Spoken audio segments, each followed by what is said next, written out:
మీ ఎలాంటి వ్యాపార ప్రకటనలకైనా వెంటనే మా ఛానల్ సంప్రదించండి. నమస్తే. ఈరోజు మనతో పాటు ప్రముఖ ఆధ్యాత్మికవేత్త ఆస్ట్రోన్యూమరాలజిస్ట్ శ్రీమతి జయప్రద గారు ఉన్నారు. సో మేడంతో మాట్లాడదాం. నమస్కారం మేడం. నమస్తే అమ్మా. శ్రీమాత్రే నమః. ఆగస్టు మాసం, విశేషంగా శ్రావణ మాసం, మీనరాశి వారి పరిస్థితి ఏ విధంగా ఉండబోతుంది మేడం? ప్రజెంట్ వీళ్ళ టైం ఎలా నడుస్తుందండి? మీనరాశి వాళ్ళకి ఈ మాసం కొంచెం మెరుగైన ఫలితాలు కనిపిస్తాయి. ఎందుకంటే చతుర్థ స్థానంలో శుభగ్రహాలైన శుక్రుడు, గురువు ఇద్దరు ఉన్నారు. ఇద్దరు చతుర్థ స్థానంలో ఉండడం వల్ల శుభం ఎప్పుడైతే శుభకార్యాలు జరుగుతుంటాయో, ఆ శుభ గ్రహాలు ఎప్పుడైతే ఉంటాయో, శుభస్థానాలు ఎప్పుడైనా అనుకూలంగా ఇస్తే అది మీనరాశి వాళ్ళకి శుక్రుడు అనుకూలం. అంటే గురువు ఎప్పటి నుంచో ఉన్నారనుకో చతుర్థ స్థానంలో, కానీ వీళ్ళకి శుక్రుడు రావడం వల్ల ఏంటంటే మీనరాశి వాళ్ళకి కొన్ని ఎప్పటి నుంచో అంటే చాలా చిన్న కోరికలు అనమాట. పెద్ద పెద్ద కోరికలు కాదు, చిన్న కోరికలు కూడా ఉంటాయి. ఒక ఇంటికి చిన్న ఫర్నిచర్ కొనాలన్నా, లేకపోతే ఇంటికి వస్తే ఏదైనా ఒక పెయింటింగ్ వేద్దామన్నా, ఇవాళ ఆ పనులన్నీ అవుతాయి అన్నమాట. ఎప్పుడైతే 4వ స్థానంలో శుభగ్రహాలు ఉంటాయి, మనం కోరిన చిన్న కోరిక కూడా అది తీర్చేస్తుంది. అంటే ఇంత చిన్న చిన్న విషయాలు ఎందుకు చెప్తున్నాం అంటే, చిన్న విషయాలైనా సరే అవి చక్కగా మెరుగ్గా తీరుస్తాయి. అందులో శ్రావణ మాసం కదా, శ్రావణ మాసంలో చాలా మెరుగైన ఫలితాలు వీళ్ళకి ఏంటంటే, శ్రావణ మాసంలో ప్రతి ఒక్క పనిలోని ముందుకు వెళ్ళడానికి చేతిలో ముందు డబ్బు వస్తుంది. మామూలుగా అయితే డబ్బు చాలా కష్టంగా ఉంటుంది వీళ్ళకి. ఈ మాసంలో ఏంటంటే డబ్బు కాస్త చేతిలో కనిపిస్తూ ఉంటుంది. ఎందుకంటే ఏదైనా కొనాలి అంటే దానికి ఆ కోరిక వీళ్ళు అనుకుంటే చాలు, ఆ ధనం అనేది ఏర్పడుతుంది. ఎందుకంటే శుభగ్రహం శుక్రుడు కదా, సుఖాలని, సంతోషాలని, భోగాల్ని, యోగాల్ని ఇచ్చాయని ఆయన. సో అందువల్ల ఖచ్చితంగా అవుతుంది. అక్కడ గురువు కూడా ఉండడంతో ఏమిటంటే ఇద్దరికి పడదు జనరల్గా. ఎందుకంటే పూర్తి విభేదమైన స్వభావం ఉన్న గ్రహాలు రెండు అయినప్పటికీ కూడా రెండు శుభాలే కనుక ప్రతి విషయంలోనే వీళ్ళకి అనుకూలత ఎక్కువగా కనిపిస్తుంది.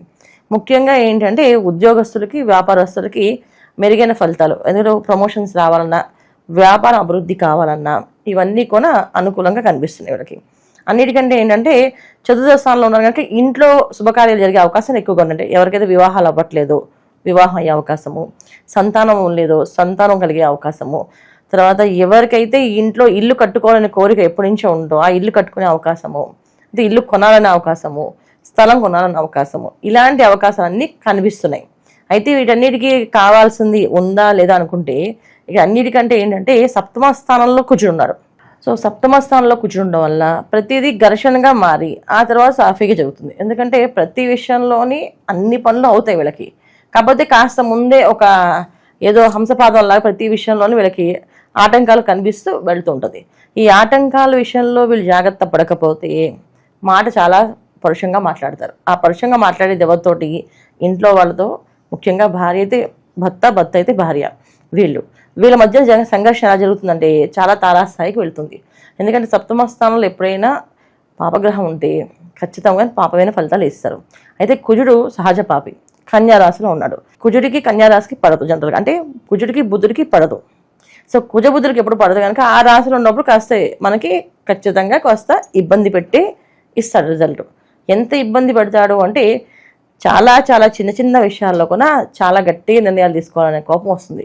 ముఖ్యంగా ఎవరికి అంటే భార్యాభర్తలకి, పార్ట్నర్షిప్తో చేసిన బిజినెస్ చేస్తున్న వాళ్ళిద్దరికి, పార్ట్నర్స్కి, ఇద్దరు పార్ట్నర్స్గా ఉన్నారనుకోండి, ఏది ఎప్పుడు అనే మాట అన్నా ఆ మాట పట్టుకొని చాలా గట్టిగా వాదించుకొని నాకు ఈ వ్యాపారం నీతో వద్దు, నీతో నేను ఉండను. సో ఎక్కువ ఈ ఆగస్టు మాసంలో వీళ్ళకి జరిగే ఎక్కువ ఇబ్బందులు ఏంటంటే ఈ విధంగా. సో జాగ్రత్త పడాల్సిన ఎవరు? భార్యాభర్తలు ఇద్దరు. తర్వాత పార్ట్నర్షిప్తో బిజినెస్ చేసే వాళ్ళు ఎప్పుడు ఏది కోపం వస్తే, ఏది వాదన వస్తుందో వాదించుకోకుండా దాన్ని వదిలి ముందుకు వెళ్ళే అవకాశం ఎక్కువగా ప్రయత్నించాలి. ఎవరికైతే ఈ విషయం విన్నారో, ఓకే ఇది వాదన వస్తుందని చెప్పారు కనుక నేను వాదించకూడదు, నేను మౌనంగా ఉండాలి. వీళ్ళు ఎంత మౌనంగా ఉంటే అన్ని పనులు విజయవంతంగా అవుతాయి. ఎందుకంటే వీళ్ళు మాట్లాడినా మాట్లాడకపోయినా ఆ పని అయితే అవుతుంది. ఎందుకంటే ఇక్కడ శుభగ్రహాలు రెండు కలిసి ఉన్నాయి చతుర్థ స్థానంలో. తర్వాత వీళ్ళకి మీనరాశి శనేశ్వరుడు వక్రించి ఉన్నాడు. అందువల్ల వీళ్ళు ఏం చేస్తున్నా ఆ కర్మ అనేది కౌంట్ అవ్వదు. సో అందుకని ఏంటంటే అక్కడ కూడా వీళ్ళకి అనుకూలంగా జరుగుతుంది. కానీ వీళ్ళు కొన్ని విషయాలు మాట్లాడి చెడగొట్టేసుకుంటారు.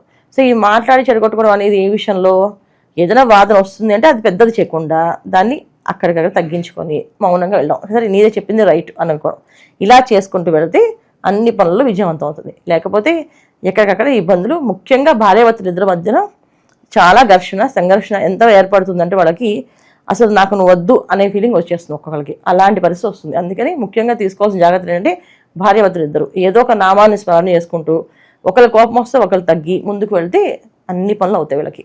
అంటే గోచార పరంగా ఇప్పుడు ఫలితాలు ఏమన్నా బాగుందంటే బాగుందని చెప్తారు, కానీ కామెంట్స్లో కొంతమంది మేడం మీరు బాగుంది అంటున్నారు, మా జీవితం ఎలాగే ఉంది మేడం, ఎక్కడ తీసింది అక్కడే ఉంది అని అనుకుంటూ ఉంటారు. ఇది ఎందుకు ఇలా జరుగుతుంది అంటారు?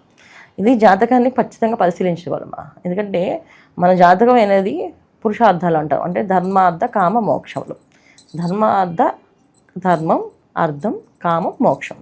ఈ ధర్మార్థ కామ మోక్ష స్థానాల్లో ఏది పడిందో, ఒకవేళ రాశి పడినా ధర్మంలో పడితే వాళ్ళ జీవితం ఒక విధంగా ఉంటుంది, అది కామంలో పడితే అది ఒక రకంగా ఉంటుంది, అర్థంలో పడితే ఒక రకంగా ఉంటుంది, మోక్షంలో పడితే ఒక రకంగా ఉంటుంది. సో వీళ్ళు రాశి ఎక్కడ పడింది, తర్వాత రాశి అంటే చంద్రుడు ఉన్న రాశి, అంటే వీళ్ళు పుట్టినప్పుడు చంద్రుడు ఎక్కడున్నాడో దాన్ని రాశి కింద లెక్కేస్తాం. వీళ్ళు పుట్టిన టైం ఉంటుంది, ఆ టైంని లగ్నం కింద లెక్కేస్తాం. సో లగ్నం ఏమైంది, ఈ లగ్నం ఎక్కడ పడింది, ఈ ధర్మార్థ కామ మోక్షాల్లో పడిందా చూసుకోవాలి. అలాగే కారకత్వాలు చూసుకోవాలి, దశ అంతర్దశలు చూసుకోవాలి. పుట్టినప్పుడు నక్షత్రం వంశోదయ దశ అని ఉంటుంది.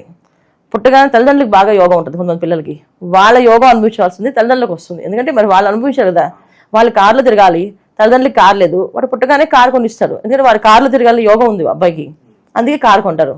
అదే ఆ అబ్బాయి మంచి కంఫర్ట్గా ఇంట్లో ఉండాలనుకున్నాడు, అలాగే సొంత ఇల్లు ఉంటుంది.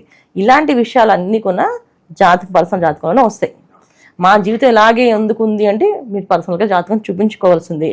చూపిస్తేనే మీరు పూర్వజన్మ ఏం చేశారు, అసలు ఈ జన్మ ఎందుకు తీసుకున్నారు, ఈ జన్మలో మీరు ఏం చేయాలనుకుంటున్నారు, అది భగవంతుడు నిర్ణయించి వస్తారు. ప్రతి ఒక్క మనిషి భూమి మీద రావడంతో ఒక ఆశయంతో వస్తారు. ఆ ఆశయం అనేది ఏంటి అనేది తెలుసుకోవాలి. అలా తెలుసుకోవాలంటే మన జాతకం చూసుకోవాల్సింది. అంతేగాని మన గోచార ఫలితాలు మన పర్సనల్ జాతకానికి ఎప్పుడు కూడా అంటే పర్ఫెక్ట్గా మ్యాచ్ అవుతాయని కాదు. ఒక్కొక్కసారి ఏంటంటే ప్రకృతి మనకి సహకరిస్తుంది. గోచార ఫలితాల్లో అనుకూలంగా ఉంటే మన జాతకంలో ప్రతికూలంగా ఉన్నప్పటికీ కూడా ప్రకృతి మనకు సహకరిస్తుంది. ఇప్పుడు నాకు తినే యోగం లేదనుకోండి, సరే పక్క వాళ్ళు తినే యోగం పెట్టే నేను అవకాశం ఉంటుందా, నేను అన్నం పెట్టగలుగుతాను. చాలామంది డైటింగ్ అని చెప్పి తిన్న మానేస్తున్నారు పాపం, ఓన్లీ మన జ్యూసులు ఫ్రూట్స్ తాగుతున్నారు. వాళ్ళు తినే యోగం ఉంది వాళ్ళకి, శుభ్రంగా తెలుసుకునే వాళ్ళు ఆయన ఎందుకు డైటింగ్ చేస్తారు, అది వాళ్ళ జాతకంలో ఉండే అర్థం అన్నమాట. అంటే వాళ్ళ జాతకంలో కర్మ అనుభవించాలి. ఇన్ని రోజులే బియ్యం గింజలు తినాలని రాస్తుంది, అన్ని రోజులు బియ్యం తినేస్తే ఆపేస్తారు, మిగతా ఆహారాలు తింటుంటారు. ఇలా ప్రతిదీ కూడా మన జీవితాన్ని జాతకాన్ని ముడివేసుకుని చూసుకుంటుంటే రైట్ అండ్ రాంగ్ తెలుస్తుంటుంది ఎప్పుడు కూడా. ఎటువంటి దైవారాధన పరిహారాలు చేసుకుంటే బాగుంటుంది అంటారు ఈ శ్రావణ మాసంలో, ఈ రాశి వాళ్ళు విశేషంగా? ఈ శ్రావణ మాసంలో వీళ్ళు ప్రతి శనివారం వస్తే శ్రావణ శనివారాలని విశేషంగా చేస్తాం. ఈ శ్రావణ శనివారాల్లో వీళ్ళు వెంకటేశ్వర స్వామికి ఆరాధన, పిండి దీపాలు అంటే చలివిడి చేసి దాన్ని దీపంలా చేసి ప్రమిదలా చేసి దీపం వేసి వెలిగిస్తాం. అంటే ఏంటంటే బియ్య పిండి బెల్లం కలిపిన మిశ్రమాన్ని ఉండలా చేసి దాన్ని ప్రమిదలా చేసుకోవాలి. దాంట్లో ఆవునే వేసి ఒత్తు వేసి వెలిగించాలి. ఇలా 11 దీపాలు పెట్టి వెంకటేశ్వర స్వామికి ఎవరైతే అష్టోత్తరం చేసి పూజ చేస్తారో ఎటువంటి ఇబ్బందులు లేకుండా ముందుకు వెళ్తుంటారు. సో ఓవరాల్గా ఈ మీన రాశి వాళ్ళందరికీ కూడా ఈ మాసం ఏ విధంగా ఉండబోతుందో చాలా బాగా వివరించారు. ధన్యవాదాలు. నమస్తే అమ్మా. శ్రీమాత్రే నమః.